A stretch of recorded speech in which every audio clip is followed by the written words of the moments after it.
chegamos à Copa do Mundo de 1954, que foi disputada na Suíça, justamente tem o caso da Segunda Guerra Mundial, mas também por causa do Jules Rimet. Exatamente, o cinquentenário aniversário da FIFA era comemorado no ano de 1954 e a sede da FIFA é em Zurique, que fica na Suíça. Exatamente. E a Suíça... e a Suíça nunca mais iria fazer uma Copa, né, gente? Sim, qual a expressão da Suíça no futebol mundial?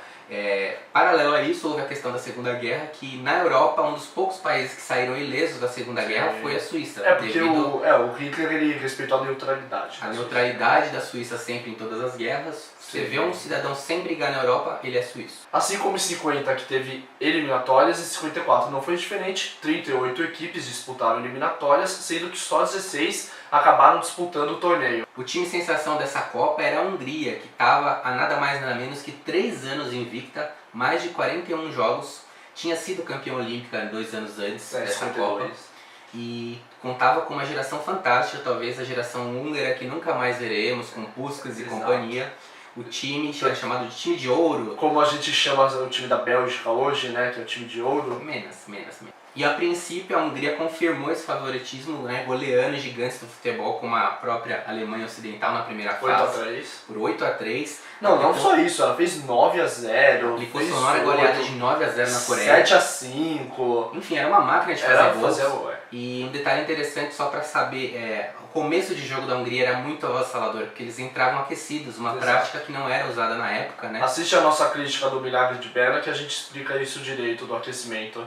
Eles já começaram o jogo com vantagem, né? Sim. Eles já estavam super aquecidos, tanto que na final contra a Alemanha eles fizeram 2 gols, a Alemanha se matou para buscar o empate e depois virar. Se em 50 era o Uruguai a Celeste Olímpica, a partir de 52 veio certa predominância da Hungria.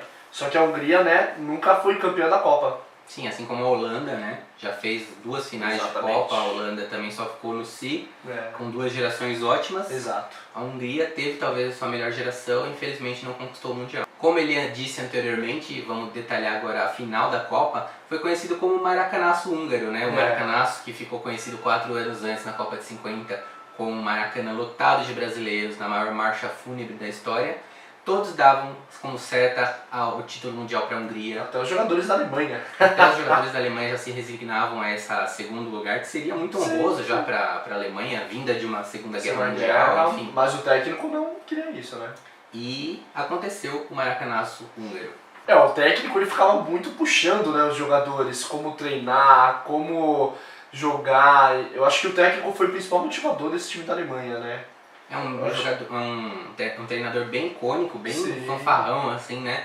Aí vocês podem conferir também nossa crítica sobre o filme Milagre de Berna. Lá aparece ele falando frases feitas, mexendo com o brilho dos jogadores, uma lousinha lá. Os primórdios daquele técnico motivador de vestiário que a gente tem muito hoje. E a geração campeã de 58 da seleção brasileira começou a ser montada já em 54. E na Copa do Mundo de 54, ela pegou o México, fez 5-0.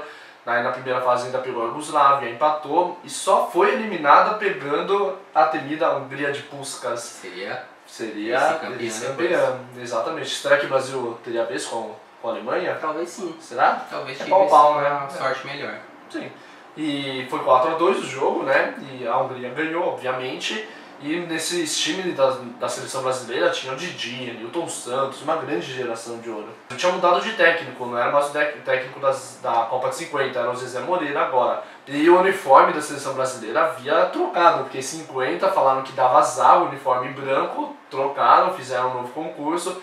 E aí ficou amarelo com traços verde na camisa e o calção azul e meias brancas. E talvez a maior decepção da Copa tenha sido o Uruguai, campeão 4 anos antes aqui no Brasil. O Uruguai acabou sendo eliminado pela vice-campeã Hungria, até aí tudo bem, a Hungria tinha um timaço, mas foi mais vexatório ainda porque na disputa do 3º lugar contra a Áustria, que não tem tradição nenhuma no futebol, a bicampeã mundial Uruguai acabou perdendo de 3-1 e ficou em 4º lugar na Copa do Mundo de 54. Foi uma Copa do Mundo de surpresas, né? A Áustria jogando bem, a Hungria destruindo. E que hoje essas duas seleções... E a Alemanha Ocidental sendo campeã mundial. Sim, mas a Alemanha ainda tem relevância hoje, mas a Áustria... mas na época não. Sim, mas a Áustria está sem relevância nenhuma, a Hungria então... Sim. Bom, pessoal, algumas curiosidades agora, a começar que foi nessa Copa do Mundo que a seleção ganhou o nome de Seleção Canarinho pelo radialista José de Almeida, nome usado até hoje, Seleção Canarinho. Outro fato é que a partida entre Iugoslávia e França, que abriu a Copa do Mundo de 54, foi a primeira partida a ser transmitida por televisão. Isso é um fato histórico, porque a televisão tinha sido criada em 50 e já em 54 já teve imagens desse jogo que acabou com a vitória da Iugoslávia de 1-0. Um dado interessante que vale a pena fazer a gente buscar mais informações da Copa de 54, que foi a Copa com maior média de gols de todas as Copas já registradas até hoje. 140 gols em 26 jogos. Olha só, uma média de mais de 5 gols por partida. Só a vice-campeã Hungria fez 27 gols em apenas 5 jogos. Olha só, uma máquina. Também o 9-0, o 8-3, porra, aí não Só dá, que né? já foi 17. E nessa Copa teve um dos maiores absurdos de uma seleção ficar de fora, porque não merecia.